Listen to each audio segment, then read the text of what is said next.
Ikú ọmọ, ikú aya, ikú ọkọ àìtọ́jọ́ kọ́lọ́ mọ́ fi dá ẹnì kọ̀ọ̀kan wa lọ́lá. Gbogbo ẹ̀yin olólùfẹ́ wa àtẹ̀yin olólùfẹ́ pàápàá jùlọ ẹ̀yin olólùfẹ́ ìyá wa Péjú Ògúnmọ́lá, ẹ rí i pé ìyá yìí ti jáde ní òní. Wọ́n ti gba tó ṣẹlẹ̀ sí wọn wàmú kádàrá la pé Ọlọ́run ló ní déédéé lọ́dọ̀. Kò sí irú ẹni tí ó lè ṣẹlẹ̀ sí, kódà ààrẹ ń lomi tó jẹ́ pé yóò ti dá egbò ọkàn ayérayé sí lára, kò ní lè jáde mọ́ tóun náà fi jẹ́ pé Ọlọ́run. Ṣùgbọ́n ẹni tó bá ṣẹlẹ̀ sí ṣẹ̀dá láyé kọ́ ló má jà burú kàn wá o. Àwọn tó dẹ̀ kàn kọ́ ló mọ bó ṣe fi omi tútù sí ìyá wa Péjú Ògúnmọ́lá lọ́kàn kó bá bù sáwọn yòókù náà lọ́kàn níbi tó bá ti ń kàn wọ́n. Wọ́n jáde wọ́n sì dúpẹ́ lọ́wọ́ àwọn èèyàn wípé àwọn dúpẹ́ lọ́wọ́ gbọ́ àwọn èèyàn pẹ̀lú ìpèníjà ọmọ àwọn kan ṣoṣo tó kú. A mọ̀ wípé oríṣiríṣi àwọn ìlú rẹ̀ ti ń lọ táwọn kan ní sóyè kan tó fẹ́ padà sí film industry. Sẹ́yìn lẹ́mọ̀ bọ́ wọn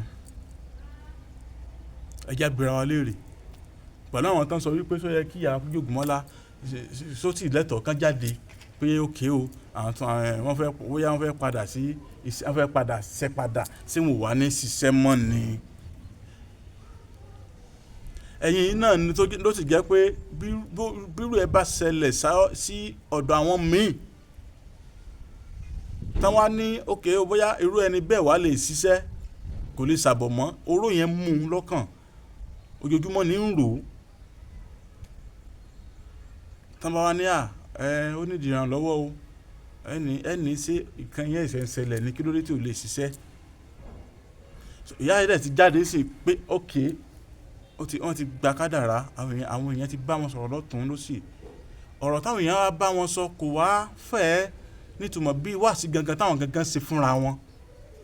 Ìdí nìyẹn tí wọ́n fi wá táwọn náà fi wò pé tó ti lọ bọ́lọ́run sì ní kó rí lórí káwọn padà bíṣẹ́ káwọn wọn bá ìgbésí ayé àwọn lọ.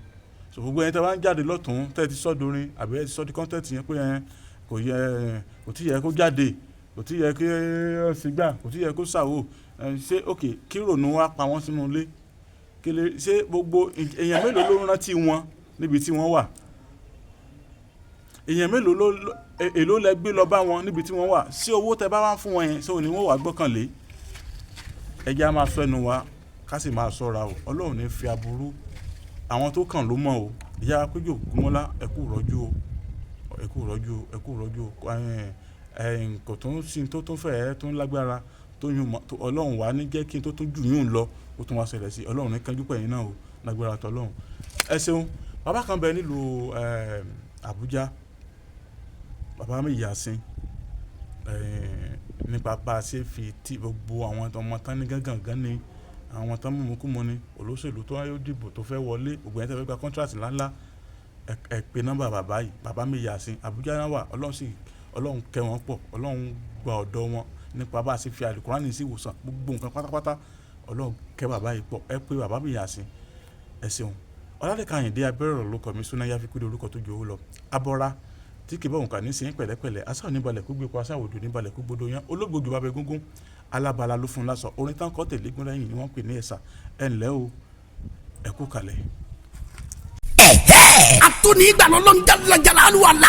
Ọba tó yanjú ìṣòro ẹ̀dá ní rọrùn. Tó wá fi bàbá mi Yàsín spiritual consultant kẹwàá ní Nàìjíríà. Pẹ̀lú kún fáyà kún ọlọ́run náà. Ó ní kí gbogbo ntáyé ti dé. Tó bá ti dọ́dọ̀ bàbá mi Yàsín kí gbogbo ẹ̀ máa tún bí sí ni láì. Wọ́lá oníṣẹ́ ńlá Mahama. Wọ́lá àṣírí Súrátù Yàsín nínú Kúránì Kárím. Àwọn ọmọ tó mú kó mu fàfàkúfà kí wọ́n filẹ̀ fúnra wọn. Kí ló ń jẹ́ ìjákulẹ̀ lórí iṣẹ́? Àmúbọ̀kọ àbíyáyá. Disappointment, promise and fail. Business connections. Obìnrin tó fẹ́ lóyún tó fẹ́ bímọ. Ọkùnrin tí ò lè ṣèṣe akọni lọ́dọ̀ obìnrin. Ìtọ́jú ẹ̀ wà dáadáa. Tẹ bárò ẹni tó ń fojú kú jàǹkárí wọ̀. Kò ní rí bẹ́ẹ̀ mọ́ ṣáàlá. Ẹ máa bọ̀ lọ́dọ̀ bàbá mi Yàsín spiritual consultant nílùú Àbújá FCT. Ẹ tún lè pè wọ́n sórí aago 0913-838-3600 tàbí 0812-637-5711. Ìlànà àmọ́ inshallah.